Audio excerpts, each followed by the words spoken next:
कुणाल, एक सवाल पूछिए। वहां राकेश टिकैत जी आपके साथ बैठे हुए हैं। गृह मंत्री अमित शाह जब पश्चिमी उत्तर प्रदेश में अपना प्रचार कर रहे हैं तो अक्सर ये कह रहे हैं, क्योंकि गन्ना के भुगतान को लेकर किसानों में बहुत शिकायत है।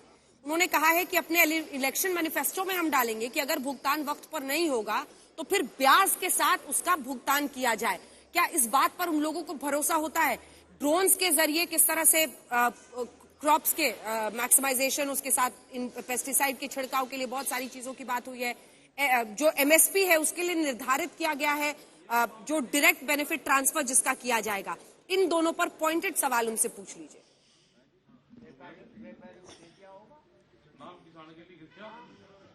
बिल्कुल, मैं सीधा पूछता हूं राकेश टिकैत से। आपसे एक सवाल है कि अमित शाह कर रहे हैं जब चुनाव प्रचार पश्चिमी उत्तर प्रदेश में, तो उनका कहना है कि जो गन्ना भुगतान है अगर वो नहीं किया जाएगा समय से तो उस पर पेनल्टी लगाई जाएगी, कड़े प्रावधान लाए जाएंगे।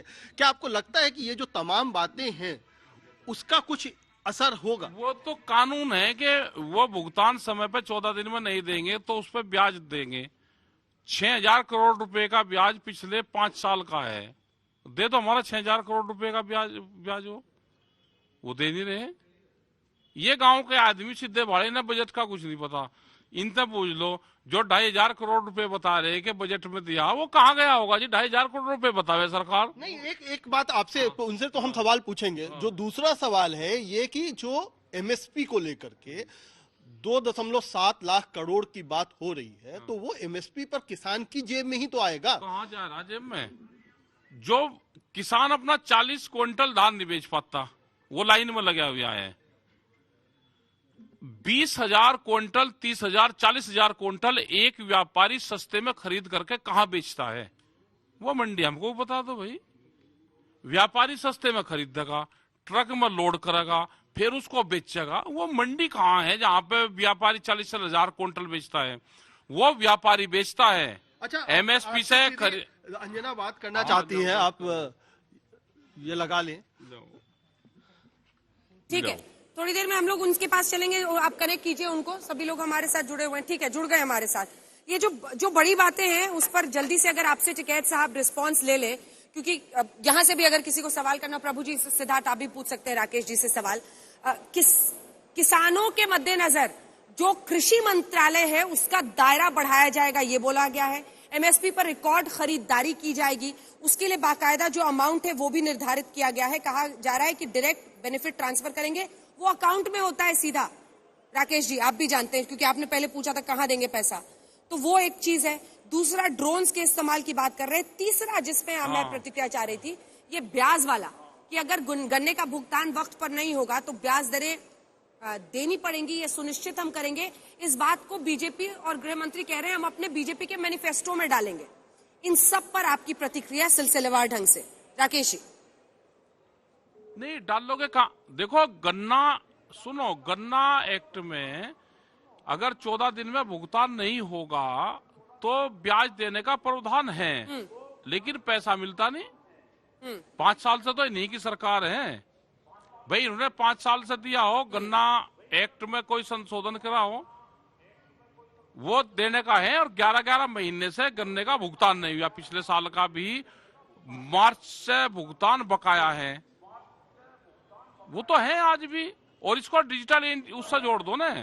ये डिजिटल की बात करें, हमने हर बार डिजिटल की बात करी है। हमने कहा है कि जो 23 फसलें हैं इसको डिजिटल से जोड़ दो आप। रहा ये कि एमएसपी पे खरीद करेंगे, एमएसपी पे खरीद किसान को लाभ सीधा जब होगा जब एमएसपी गारंटी कानून बन जाएगा, क्योंकि सस्ते में कोई व्यापारी नहीं खरीद पाएगा। ये क्या करते हैं कि सस्ते में खरीदते हैं, एमएसपी पे बेचते हैं, ये किसान को बड़ा नुकसान है। और ये करीब, ठीक है टिकैत साहब, 2.37 लाख करोड़। एक सेकंड सर, एक सेकंड सुन लो तो आप सवाल तो सुन लो सर, धैर्य रखो। गेहूं और धान दोनों के किसानों के लिए कह रहे हैं कि 2.37 लाख करोड़ का जो एमएसपी का है वो डायरेक्ट पेमेंट हम उनके अकाउंट में करेंगे। मतलब इससे पहले भी हम लोगों ने दिखा था, जो कुछ योजनाएं हैं किसानों को आता था पैसा, फिर मैसेज आता था कि भाई इतना पैसा आपको पहुंच गया है। वही डायरेक्ट पेमेंट की बात वो कर रहे हैं। 2.37 लाख करोड़ धान और गेहूं के किसानों के लिए। अच्छा, ये आवंटन किया गया है, ये एक ठीक लग रहा है? रामपुर डिस्ट्रिक्ट है, हाँ, रामपुर डिस्ट्रिक्ट है यही आपके दिल्ली के नजदीक एक रामपुर डिस्ट्रिक्ट है, मुरादाबाद से पहले। वहां पे 11,000 फर्जी किसान बनाए, 11,000 एक जिले में फर्जी किसान। अगर ये 11,000 फर्जी किसान बनाकर वहां पे बेच सकते हैं एमएसपी पे, तो ये पूरे देश में बेचेंगे। आप एक बार जांच कर लो उसकी, एक बार रामपुर जाओ जरूर, ना हो तो मैं दस्तावेज दे दूंगा उनके। जो ये कितने फोन बिकते हैं सिम, ये सारे एक फर्जी सिम किसान से रामपुर एक में बार हैं ये या कॉल आप- करेंगे, आप किसान तो का मुजफ्फरनगर रजिस्ट्रेशन रहते हो ना करवाएंगे सर? उसमें। टिकैत साहब, आप नहीं तो मुजफ्फरनगर रहते हो ना? सारे मैं फर्जी कह रहा किसान कि रामपुर रामपुर में का हैं हमने या- डाटा निकाला था अकेले अच्छा। मैं तो सब जगह, हम तो सब जगह रहते हैं, हमने एक जगह का डाटा आपको दिया, आप एक जगह का ही आप डाटा निकाल लो, तो यही फर्जीवाड़ा सब जगह है। ये सिम कार्ड खरीदते हैं कंपनियों से, क्या मोदी? उनसे एक फोन करते हैं, अच्छा, उससे रजिस्ट्रेशन करवाते हैं, हाँ। ठीक है, और उसी से ही ये पूरा उन्हीं के खातों में पैसा घूमेगा। आप देख लो, एक बार जांच कर लो, एमएसपी गारंटी कानून बन जाएगा तो ये फर्जीवाड़ा रुक जाएगा, नहीं तो बहुत बड़ा फर्जीवाड़ा है ये।